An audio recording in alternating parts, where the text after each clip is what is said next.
Lehman was identified by his own nuclear DNA found on envelopes Gerald had sent home to his parents. Gerald's mother could have opened the envelopes across the top flap, read the letters, and discarded the envelopes. Or she could have opened them across the top flap, resulting in contamination. Instead, because she saved the envelope and opened the letter down the side, there was no contamination on the undisturbed flap. And 70 years after Gerald had sealed the envelopes, this simple act resulted in his successful positive identification.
You're listening to the Stories Behind the Stars podcast. My name is Tatiana Fallon, and I'm your host. This podcast is run by the organization Stories Behind the Stars. This has nothing to do with Hollywood. We are telling the stories behind the stars that were given in World War II. For those of you who are not familiar, during World War II, when a service member was killed, the family received a banner with a gold star on it. We are telling the stories behind these stars. Our goal is to put them all 400,000 into a common database, which then we will build a smartphone app that will be searchable from any location where you can read the story behind the star and you can really come to know the individual that died on D-Day and fought for our freedoms. This podcast is dedicated to telling those stories as we find them, as our researchers are doing this amazing research.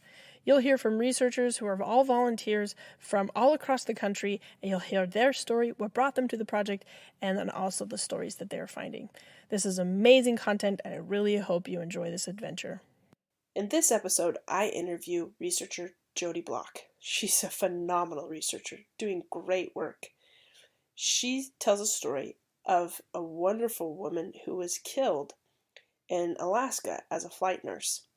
She also tells the story of a young man whose mother kept his letters that he had written home.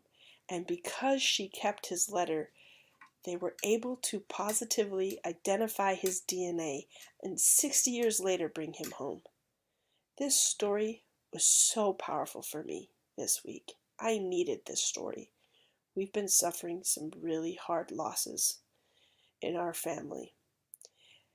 And to know that 60 years later, his DNA was still in the possession of his parents and is what brought him home, brought so much comfort to me to know that even though we've lost loved ones through the pandemic, they're still with us.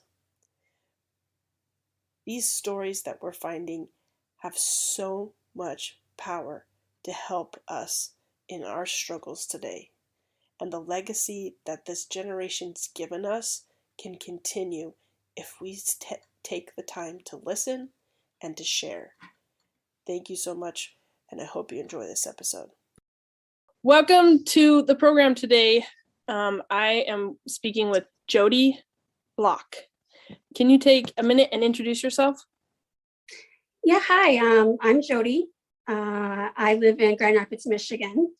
And I got into this project because of my father and my grandfather. My dad was a Vietnam veteran, and that completely shaped every corner of our lives. Everything really revolved around that experience. And when he was growing up, his childhood, his dad was a World War II veteran. So I really kind of am doing this in honor of them. I never not got to know my grandfather at all. He died when I was a baby.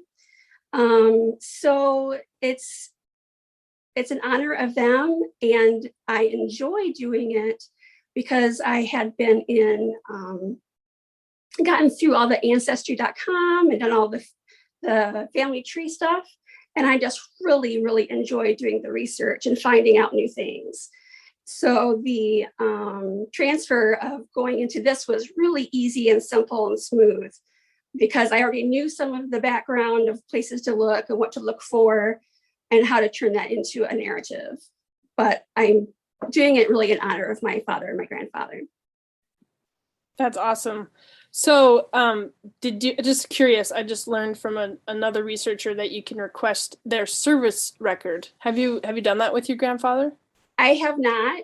I have been thinking about it for a long time, but I haven't actually done that. So I'm looking forward to learning all those new things because I don't really know much about. I know he served in the Pacific in the Army, but I don't really know much more than that. So I know that was, he made it home actually because he had malaria and he was so sick that they sent him home. And I know that really affected him, and he really wanted to go back with his guys. So I just think about how many more stories there are out like that I think really should be told. So let me ask you this then. You said you were familiar with Ancestry. Is that because you were doing your own family history or just curious? Yeah. Yep. I was doing my own family tree. I didn't really have any interest in my family tree, to be honest, up until a few years ago. My aunt was not doing well health-wise, and she had spent much of her life as an adult trying to put together her family tree. But that was back in the day where there wasn't the internet. There weren't even computers really, and you'd have to write letters to a newspaper or a library and say, do you have anybody by this name in your system? I'm trying to find so-and-so.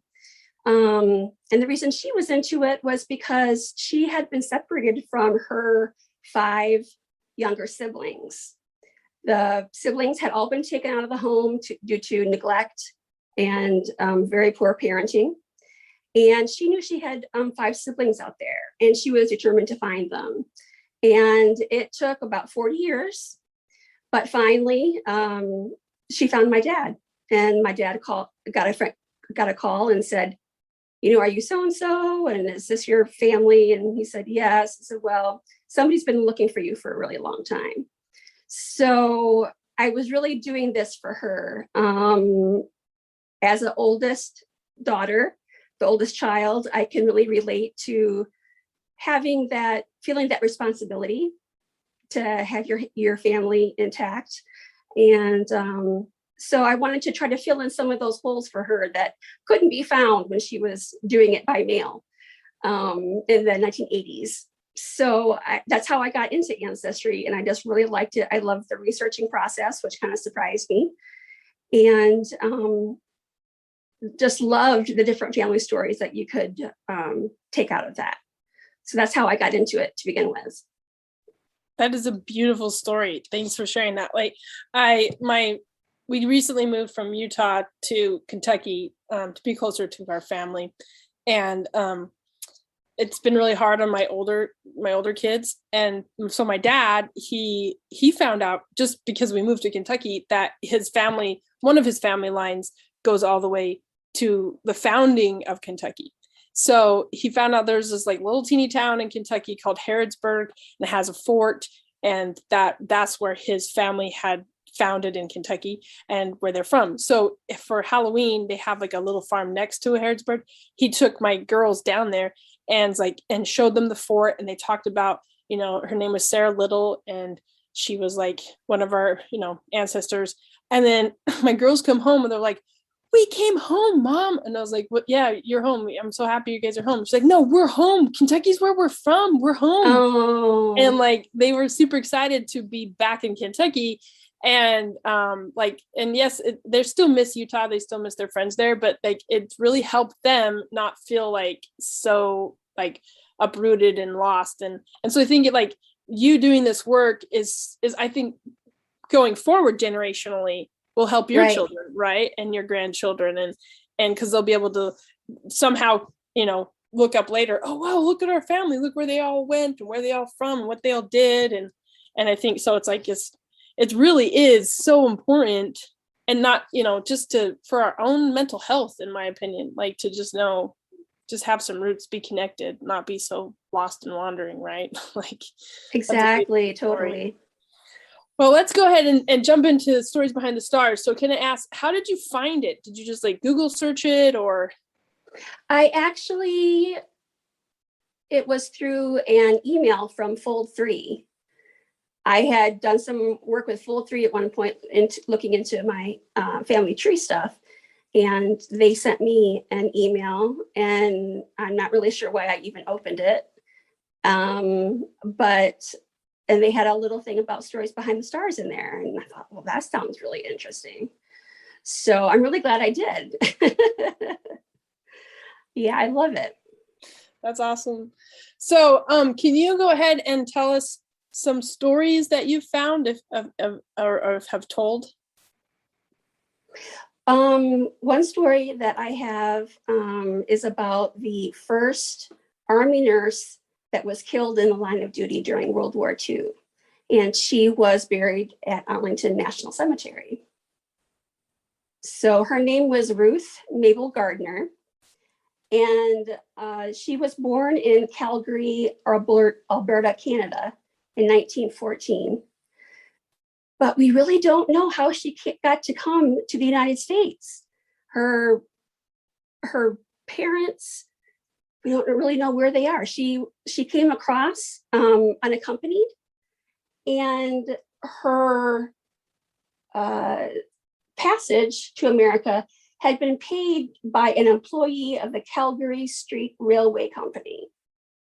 So we don't even really know how that happened. Later on, we found her in census living with her older sister and her husband in Indiana.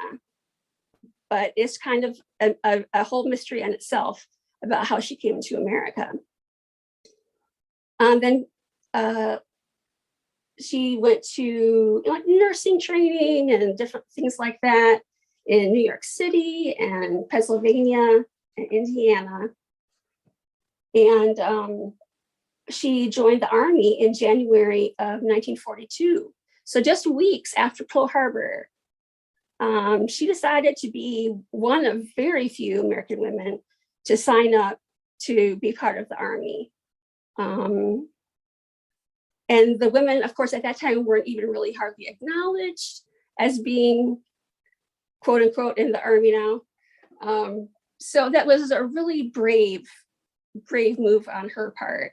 It was clear that she really wanted to honor and serve this country, even though she hadn't been born here. So let's see. So she was a flight nurse, which means that she would go onto these big, they took these C-46 and C-47 transport planes and turned them into little tiny flying ambulances, large flying ambulances. And so the nurses would have to deal with these patients while in the air, which was, of course, for the very first time. Nobody had done this before. You know, we need to get our sick and wounded back further from the front so that they can be treated and taken care of. Well, what happens? Sometimes they die on the way there. So that's where the flight nurse idea came from. And there was over 500 flight nurses that served. They treated and carried 1.2 million patients to and from all over the globe. And out of those 1.2 million, only 46 of the men perished en route to where they were going. So these women really made an incredible impact on the Allied forces on the Americans, and of course their loved ones who got to have those guys come home because they were willing to put themselves in harm's way. Because so let me get this straight. So there's 500 flight nurses basically saved 1.2 million men. Yes. Yeah. Yes. To sign up and say, yeah, I'm gonna do that. I'm gonna take on all the other duties that you would normally have as an Army nurse, IVs, checking blood, checking pulses, all kinds of different things, and making sure they're not bleeding out. But then they also had to deal with air sickness and simple fear of flying. This was the first time a lot of these guys were on an airplane. And of course, you had to deal with rough weather, bouncing around all the time. If there was rough weather, the pilots would need to climb higher, which meant that the nurses needed to equip all of the patients with oxygen. And on top of that, a plane could face enemy fire when entering or exiting an airfield. So this was really dangerous work, and they really put their lives on the line for those boys and those men. So they spent so much time in the air. They covered 3.5 million air miles, and that was just with Ruth Gardiner's 6-person group that she led. She led a group out of Alaska, which is an often forgotten, or sometimes people have never even heard of it, place of theater. The reason that there was combat in Alaska was because the Japanese were concerned that the US would come up through Alaska, which was an Alaskan territory then, wasn't even a state yet, come through the Alaskan territory and invade them from the north. And we were concerned that the Japanese would come across the same territory and use that as a launch off base to attack the west coast of America. If they got into the Alaska, maybe they could come down to invade Anchorage and Seattle and San Francisco and Los Angeles. So it was really important as far as trade routes and stuff like that goes. And Ruth's group also, they evacuated at least 2,500 sick and wounded troops while never losing a patient. Their group was really proud of that. They were having to live in extreme circumstances, and the fact that they never lost a patient was really amazing. These nurses would live in Alaska in the wind and cold. They lived in tents, just like the troops did. And they were the first women on Attu Island when it was being retaken from the Japanese. So they were really, really putting their lives on the lines for these guys. In Ruth's case, she was on a Douglas C-47 Skytrain on July 27, 1943, and they were making an instrument approach to Naknek Army Air Base, which is in Bristol Bay. Records say that the plane failed to clear the top of a ridge on the approach leg, coming into Naknek in soupy and foggy weather. So they apparently, while they were coming in, they did not see a tundra knoll at the time. They came in and they clipped it, and the plane exploded, and there were no survivors. So not only Ruth was taken in that crash, but the pilot, Lieutenant Clark T. Moore, and his crew, and any patients that would have been aboard. There were 16 flight nurses who died in World War II, but Ruth Gardiner was the very first. So how did she end up in Arlington? Do you know the story of how she got there? Because, I mean, it sounds like your family was from Canada at some point. Right. And I think they considered her an Indiana girl, really, because her teenage years were spent in Indiana with her sister, and she graduated from high school there. So she just had the one sister and her husband. Her sister was listed as her next of kin. There were two temporary cemeteries with the American dead in Alaska. Ruth's remains were buried in Fort Richardson Post Cemetery in Anchorage, but eventually they were brought back to the continental United States. And in 1948, they laid her to rest at Arlington National Cemetery, surrounded by the men and the boys that she vowed to take care of. Wow. I would have loved to meet her because she sounds like someone who just had so much resiliency and just right. I mean, it's the early 1900s, right? Women, they had the right to vote, but like it was still hard, like, to go and pursue a career or do those things, and to be like, I'm just gonna pave my way through this and do what I want to do. It's just amazing to kind of really would have been. Yeah, trailblazing these women.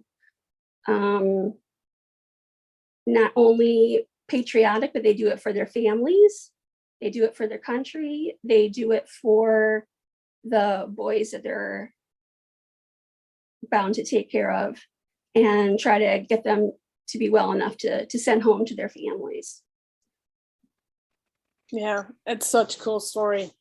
That is awesome. Super inspiring. I mean, so just to clarify, were everyone that died in that plane crash buried in Arlington, or just her? That I don't know.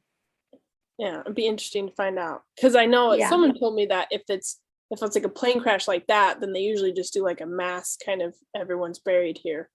Okay. They can't really. Right. Well, and I think that part of the thing with that was in Alaska where they were buried. I think that as she was buried in Anchorage, so I don't know if it applied to this cemetery, but eventually they ended up taking all of the American fallen out of those cemeteries and returned them to their families in the continental US, because I think some of it was being taken over again by nature, as far as the climate goes. And so the only other person that I have a name for that was on that plane was the pilot. So I can go and I can try to see if I can find out where he was buried. No, that's fine. I was just curious because I know that they did have like kind of, if it's like a crash where there's not a lot of remains, then they kind of just do like a mass graves situation. But maybe they're obviously, they figured that out. Then it's interesting too, because it's like this was in 48, so obviously they were, it's not something I had thought about. I don't know. Obviously, it is something that existed, but that the war would have so much like cleanup afterwards, trying to figure everything out and like know, okay, where is that? Where have these men and women fallen, and how do we get them home to their families, and like just logistically. I mean, I know it's part of history, but it's not something that you really compute when you think about these big major battles and you think about World War II, and don't think about these small details that to an individual family were like really, really important. Right. Yeah. I've done some of the Pearl Harbor stories, and with those two, it's just really interesting. And the whole process that happens after they die, like you said, a lot of them go into a little mass grave, and you don't really think about what happens after the war and after those guys were buried. They still have families back home, wanting their remains back, wanting them to be buried in the family plot. And since Ruth Gardiner didn't have a lot of family, sounds like they did a good thing by burying her among the other heroes at Arlington. Yeah, especially since, I mean, a flight nurse is such an amazing, cutting edge, intense. It's not really an occupation. It's because it's A really calling, maybe. it's a calling. Yeah, it's like, I don't know. I mean, it is an occupation now. There's lots of flight nurses, but like at the time, like I want to help in this war effort, and I'm going to do it the way I can. And it's just, as I've been learning more about these nurses, it's been so cool to just see, like, I get jittery like when the plane takes off and lands, Right. like it's like, and I'm buckled in and I know the plane's gonna take off and land just fine because, like, there's so many industry standards that keep me safe. Like, and so it's like to have the guts that these women had, just like, get on and then do everything they're doing to keep the men alive. It's just inspiring and such an amazing part of our history. It's so cool to be told. Do you have another story you'd like to share with us from any of your research that you found interesting? So one that I just did about a Pearl Harbor fallen hero. His name was Fireman Third Class Gerald George Lehman. He was from the great state of Michigan. And he died while serving on the USS Oklahoma. He was 18 years old when he died, and he was buried as an unknown in Hawaii until March 3rd, 2010, when his remains were identified and finally brought home to be buried in his home state of Michigan on 12 June 2010. His remains were identified by his DNA left behind in his letters to his parents. So did they also use any other DNA from like family members, or like, that's crazy to me that they literally, how many years later is that? Like 60 years later, they're like pulling DNA off of letters? The DPAA, the Defense Prisoner of War Missing Personnel Office, states that in 2003, an independent researcher contacted the Joint POW-MIA Accounting Command with the information he believed that one of the USS Oklahoma casualties who was buried as an unknown could be positively identified. After reviewing the case, JPAC exhumed the casket and discovered that it didn't include Lehman's remains. So this happened, I think, before a lot of the other getting identified, like around 2015. So it sounds like his thing might have been a special case. Among other forensic identification tools and circumstantial evidence, scientists from JPAC and the Armed Forces DNA Identification Laboratory used dental comparisons and mitochondrial DNA, which matched that of his sisters and nieces, and identification of Lehman's remains. There are a story written on Find a Grave and on Honor States that says, while the family believed that Gerald was unknown and unrecoverable, remains associated with Lehman had been placed in a grave with those associated with 4 other sailors. So they were able to identify the 4 other sailors, and they were returned to their families. Only Gerald could not be returned to his family because he and another sailor had some sort of DNA that was similar. How the case was solved, the story says, is what makes this case a landmark precedent-setting case. Lehman was identified by his own nuclear DNA found on envelopes Gerald had sent home to his parents. Gerald's mother could have opened the envelopes across the top flap, read the letters, and discarded the envelopes. Or she could have opened them across the top flap, resulting in contamination. Instead, because she saved the envelope and opened the letter down the side, there was no contamination on the undisturbed flap. And 70 years after Gerald had sealed the envelopes, this simple act resulted in his successful positive identification. Wow. That gives Yeah. me chills. That's so I have letters like that from my great grandparents open from the side. Maybe that was like a common thing back then. Maybe, I don't know. It's not something that I normally see or heard of. But well, and then I think the yeah. other beautiful part of the story is like they still had those letters, right? So Yes. in 2010, those letters are still somewhere in someone's shoebox somewhere. I don't know Right. where. Wow. Yeah. That's really, really cool story. I love that he was able to be returned home to his family. And the governor of Michigan declared on his burial date that all of the flags in the state of Michigan, including those on the waves, should be lowered to half staff in memory of Gerald George Lehman. Wow, in 2010. Yes. I don't know. It's like you could almost write like a really cool, historical fiction about letters home and been published. Like it's just such an amazing, amazing story. I hate to like see a lot of symbolism in there, but it's just like so powerful to know like your DNA is being like if you're gone, you've been dead for 6 years, but your DNA is still around. This is amazing. Yeah, and your family is who cared for you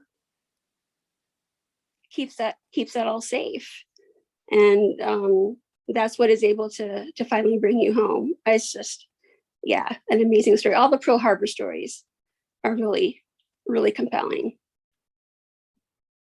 Wow. Well, thank you so much for taking your time with this. Has been so fun. I've learned so much, and it's been this amazing what you've shared. Thank you so much. Do you have any advice? If I always there's two questions I like to ask is, do you feel like doing this project has changed you at all or your perspective? Oh, wow.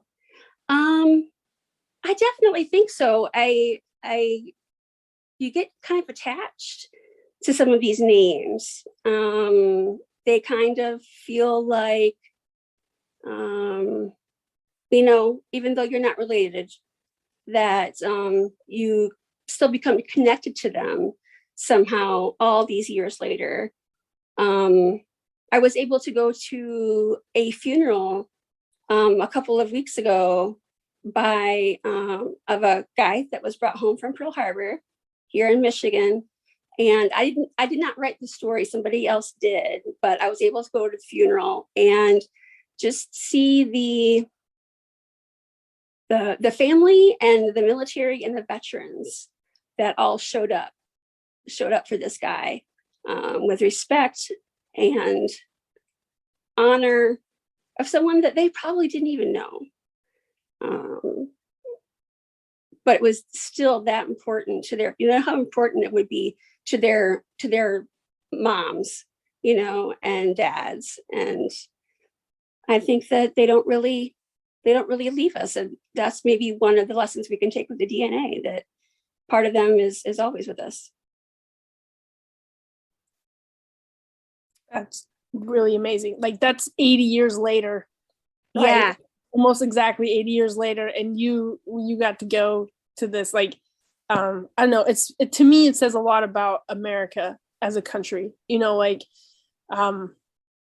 just, as a people, we don't give up on each other. We don't quit honoring and fighting for what these men stood for, right? Which is freedom. And it's amazing to. Right. Yep. I'm going to go to hopefully to a funeral that I did write the story on him, and he's going to be buried on December 7th. So I'm hoping to be able to attend that, and having written his little biography, that see everything through down to the end. That would be great. Wow. So where in Michigan is he coming home to? Is it close to you, or? It's about an hour and a half from me. It's at Fort Custer National Cemetery. So it's one of the only national cemeteries that we have here in Michigan. So it's all soldiers and troops laid to rest there at Fort Custer. So it's a special place. So how'd you find out that he was coming home? Like, and just doing in the research. Some stuff received like by the DPAA, and I think maybe even like a news report or two that said, he had been identified on this day and he's going to be buried on such and such. So yeah, I'm really excited about that. I hope that the weather isn't bad so that I can make it. The cool thing is that if you have Find a Grave downloaded, you can mark his grave with his name. And on December 7th, Find a Grave is going to be hooked up with Fold 3, and it will work. Oh, so cool. You could get your app and read the story, and anybody there. I mean, he has to have a marker, so obviously he just got buried there, right? So the Find a Grave might not have his marker there, so you might have to create like a, on Find a Grave, create his grave marker on there before it will work. But once you've created his grave marker, then it will find his name through Fold 3. We've been working really hard with Ancestry. Okay. That's the goal to have this done by December 1st. And that's what they're saying, they can get it done by then. So hopefully by December 7th, then the Find a Grave app will be working. That's okay.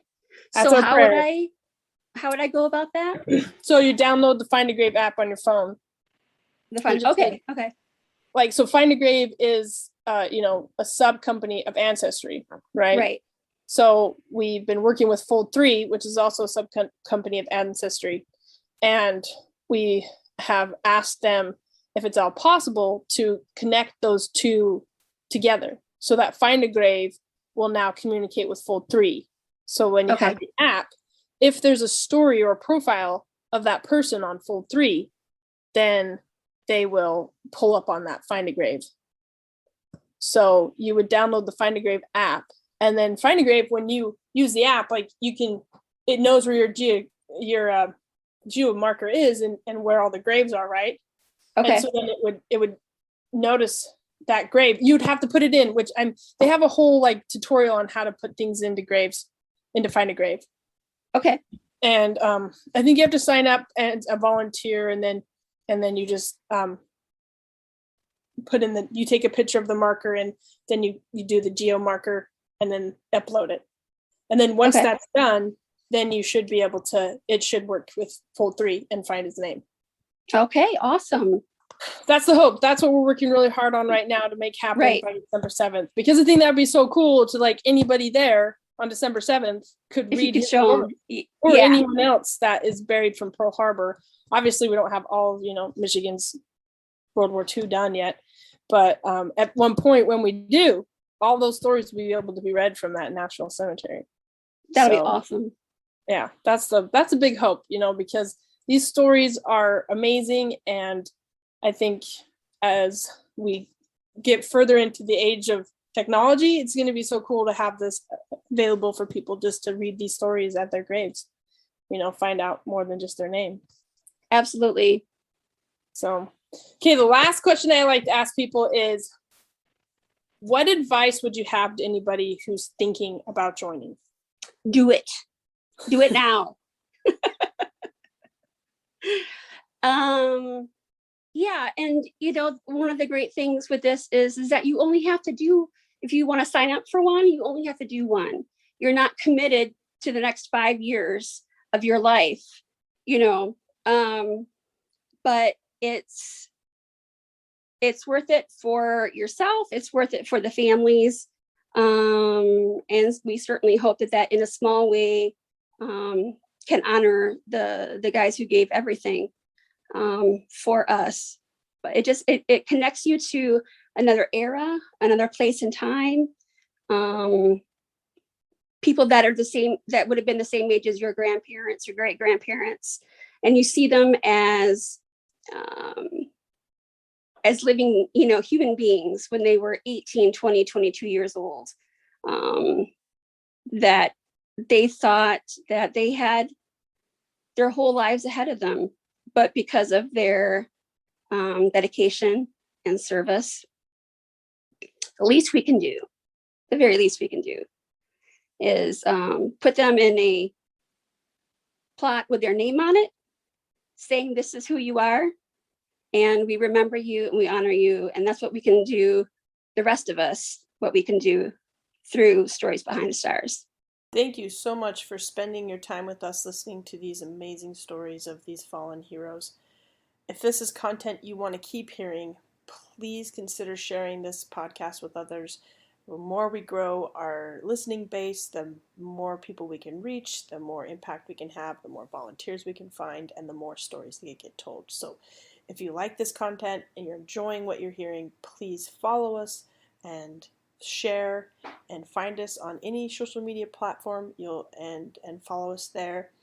And then most importantly, check us out at storiesbehindthestars.org. Click the volunteer button and join the Star Corps. Thank you.